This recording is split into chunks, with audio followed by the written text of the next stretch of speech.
In this short video, we will learn about present perfect continuous tense since versus for.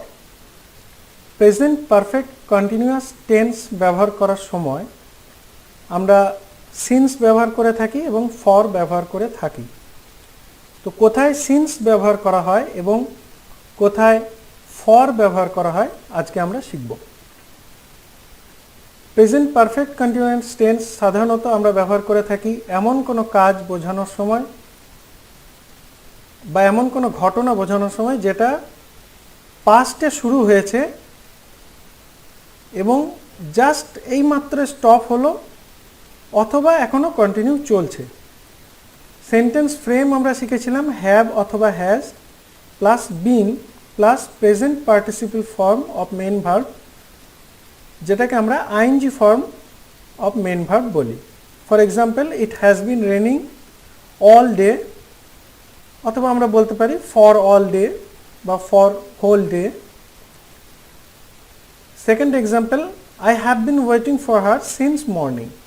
তো এখন আমরা শিখব কোথায় সিন্স ব্যবহার করা হয় এবং কোথায় ফর ব্যবহার করা হয়। সিন্স ব্যবহার হয় সাধারণত স্পেসিফিক পয়েন্ট অফ টাইম বোঝানোর জন্য। স্পেসিফিক পয়েন্ট অফ টাইম, একটা নির্দিষ্ট সময় আমরা যদি বোঝাই সেক্ষেত্রে সিন্স ব্যবহার করা হয়।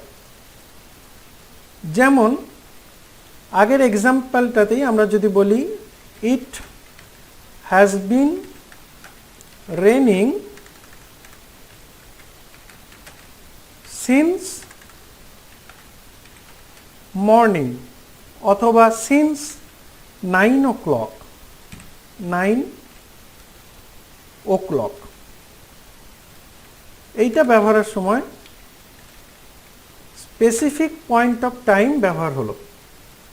তো ঠিক সকাল 9টা থেকে বৃষ্টি হচ্ছে বা 9টা থেকে বৃষ্টি হচ্ছে, স্পেসিফিক পয়েন্ট অফ টাইম যখন আমরা বললাম তখন এটা সিন্স ব্যবহার হলো। আবার যদি এটাকেই আমরা ফর ব্যবহার করি তাহলে আমাদেরকে মনে রাখতে হবে duration of time. Duration of time, আমরা স্পেসিফিক পয়েন্ট বলবো না, কিন্তু একটা লেন্থ বলবো, একটা সময়ের একটা স্প্যানকে বলবো। ধরে নেওয়া যাক যে এখন 11টা বাজে, তো আমরা যখন সিন্স ব্যবহার করলাম তখন সিন্স 9 o'clock বললাম। কিন্তু যদি এখন 11টা বেজে থাকে, যদি এই সেন্টেন্সটাকেই আমরা এইভাবে লিখি তাহলে লিখব ইট has been raining for 2 hours। তাহলে স্পেসিফিক পয়েন্ট অফ টাইম যখন বোঝালাম তখন সিন্স ব্যবহার হলো ইট has been raining since 9 o'clock, এবং যখন আমরা ডিউরেশন অফ টাইম বোঝালাম তখন এখানে ব্যবহার হলো ইট has been raining for 2 hours।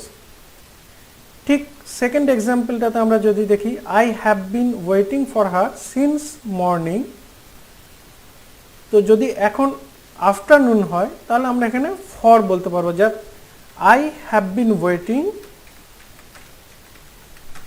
For her for 3 hours। আমি 3 ঘন্টা ধরে তার জন্য অপেক্ষা করছি।